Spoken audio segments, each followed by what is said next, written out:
Hello and welcome to the Learning Design Mastermind Vodcast. This podcast bridges the worlds of instructional design in many topics related to instructional technology and content related. I am Daisy Barreto. I'm your host, and with me in some place here is my co-host, Sherry Conklin, and I'm excited to be your guide as we explore more about our field and the many practical ways that we can be using this information in the context that you are working with. In each episode, we cover the latest trend, case studies, and practical tips from professionals in the field that can help you deliver amazing learning experience. Here with us today is Tom Hillegass, and he is an MIT alumnus. And Tom, could you please tell us more about yourself, your position, where you're currently working, and what you do, Sure. Yeah. Like Daisy said, Tom Hillegass. I graduated from the program in 2013. I am currently an instructional designer and producer at a company called Chainalysis. It's a SaaS company that works in blockchain analytics and forensics. Most of my time before here at a couple other companies was in similar roles. I work out of Wilmington here and been remote now for almost my entire career, really. So stayed in Wilmington after the program.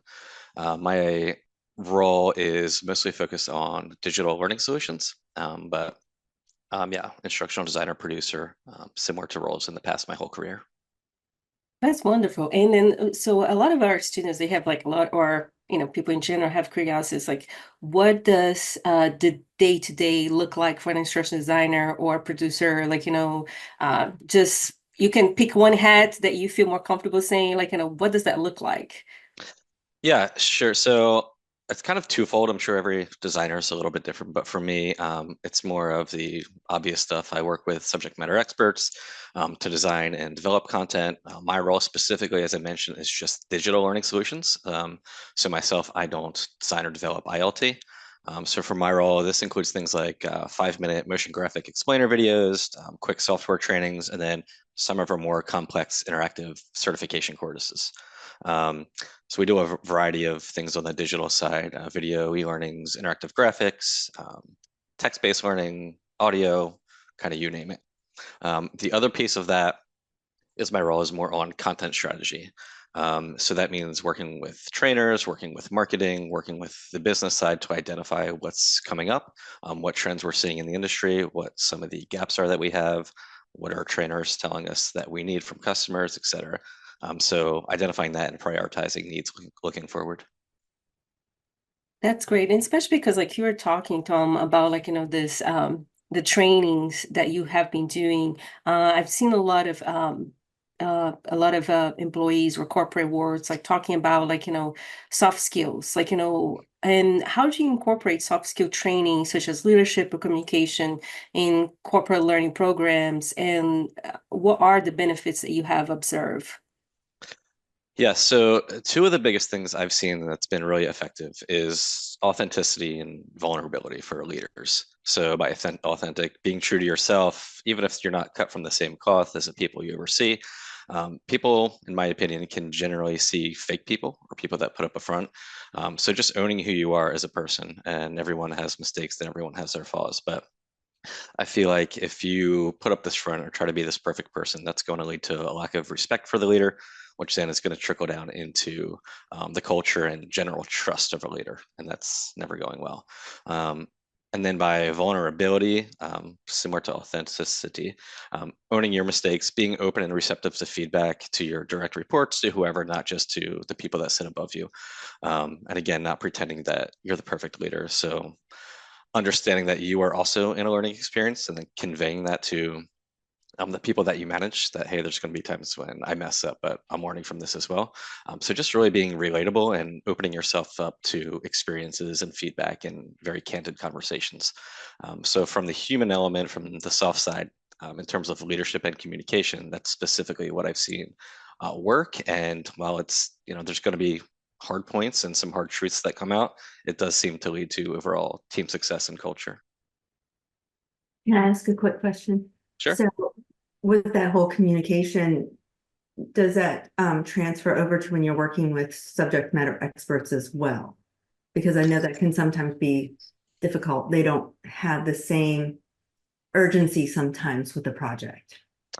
For sure, I would say it's urgency, but also like accuracy. So subject matter experts may see one thing specifically with like modality type. I think this should be a 5-person, 5-day workshop, or this should be a video, etc. Um, and regarding the urgency, yes, because to a subject matter expert or stakeholder, everything is urgent.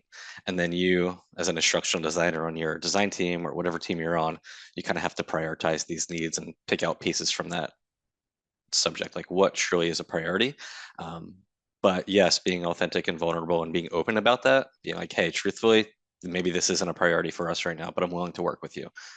Instead of just agreeing to everything, which can cause issues in the long run, but by addressing a little bit of friction up front can really help with that.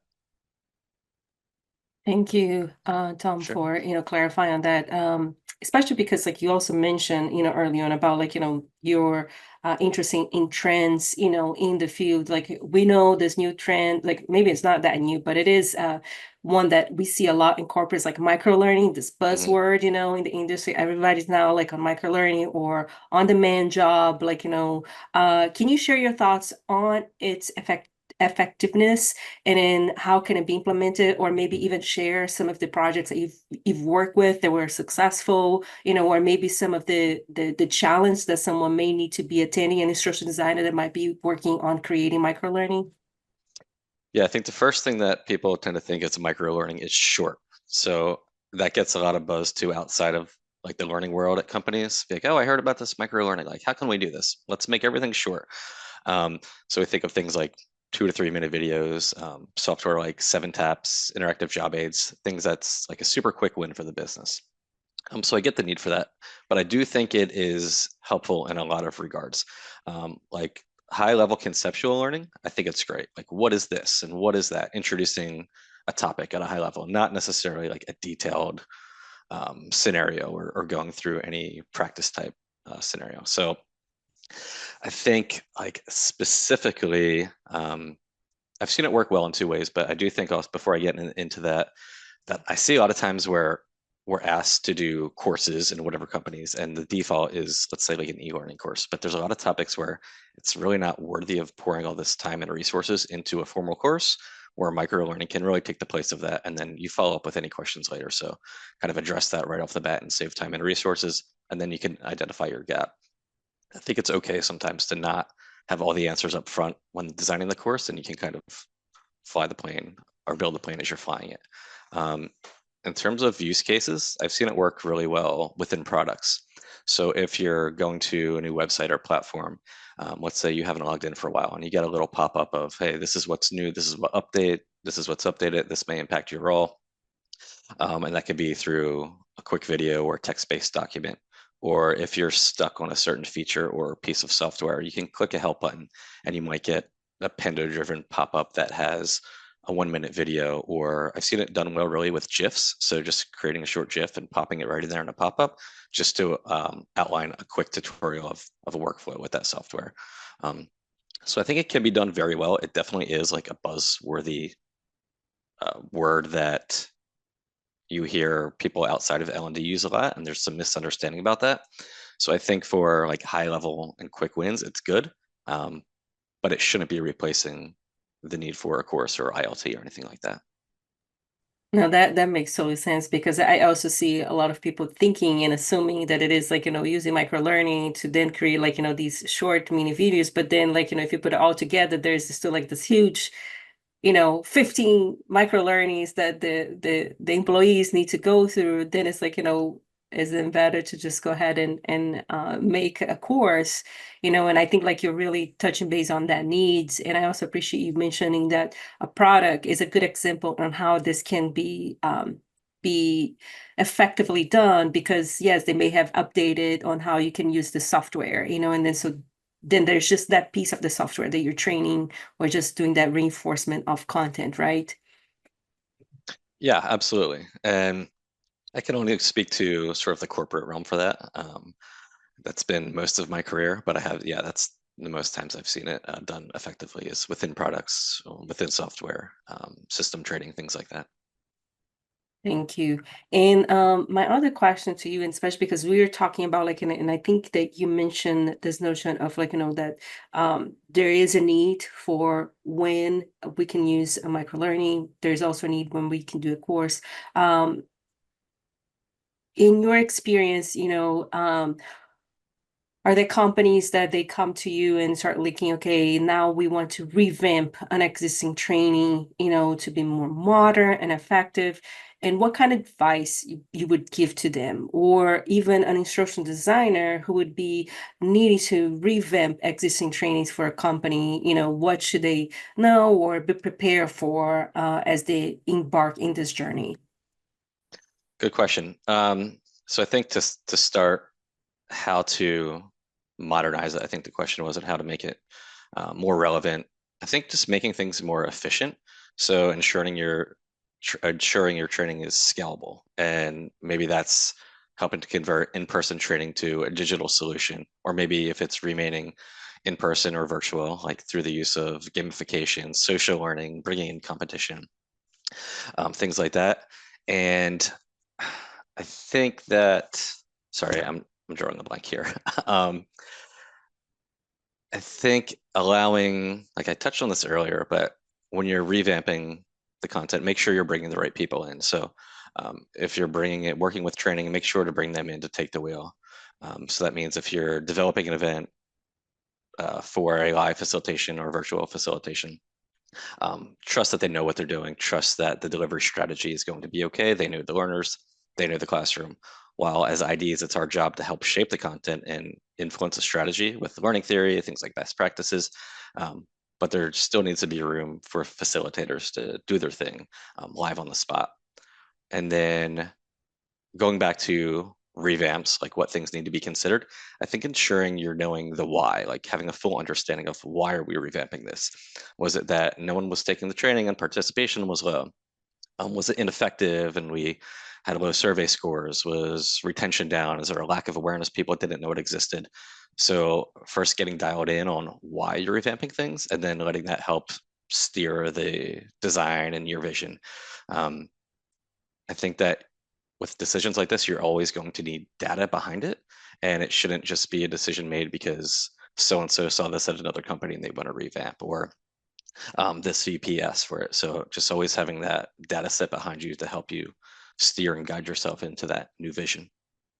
So do you get to do conduct needs analysis frequently? Are you given the time? Because I've been told sometimes companies just say, no, this is what we want. Yes and no. I think like when I touched on, I think it was the first question about being involved in that content strategy.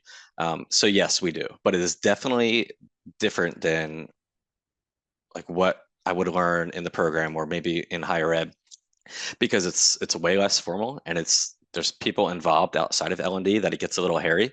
But we do have time and the need for that analysis.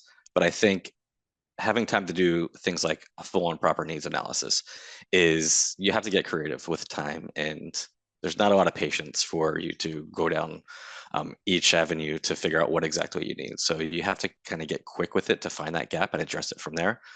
So you do have time. It's definitely a little different though in terms of what you might expect in like a more formal environment or having the time that you need to. But I think a part of this that I want to go back and touch on too, I missed, is with the revamping.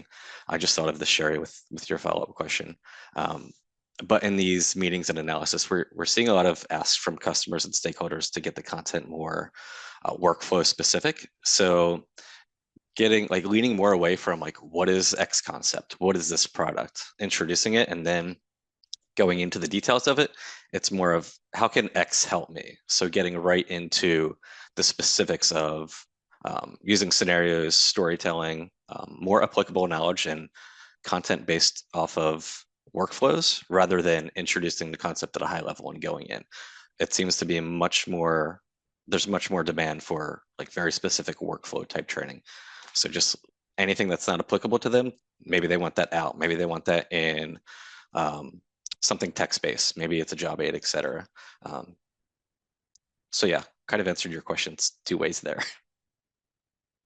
Uh, Thank you, Tom. And the other thing too that you mentioned early, was about gamification. And gamification is another trend that people are, all about, and everybody wants to jump in. And I don't know if you can speak more about, like, in ways that you have experienced that can be, effective, or sometimes people just think like, maybe we just throw badges in this learning experience and then this is going to be great, but sometimes that's not true. So just can you speak a little bit of your experience? What have been your thoughts or your experience with gamification, and maybe like, how an instructional designer that have like, maybe this, yes, I love gamification, I want to implement it, but maybe giving them like advice and suggestion, how can they think about using it in a way that can be effective to the learning?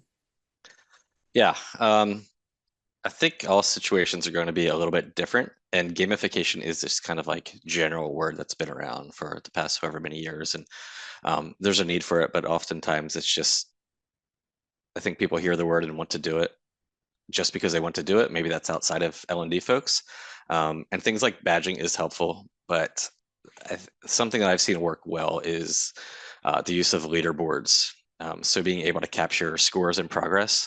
So for example, in a previous role, we developed specific learning paths based on roles, and based on your progress in that learning path, and based on the scores of how you were testing with your knowledge checks, you were given a score, and we were able to implement that score into a leaderboard on the portal, so you can look at your peers, see where they were at, and the prizes were just quote like just kudos and shout outs. There wasn't any actual prizes, but even so, it did drive competition, just sort of friendly fire to just see who was at the top and who could finish first, who could get the highest scores.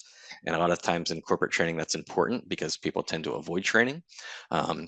So we felt that that really helped drive up the interaction. And managers as well also had access to the leaderboard, so for them tracking was important.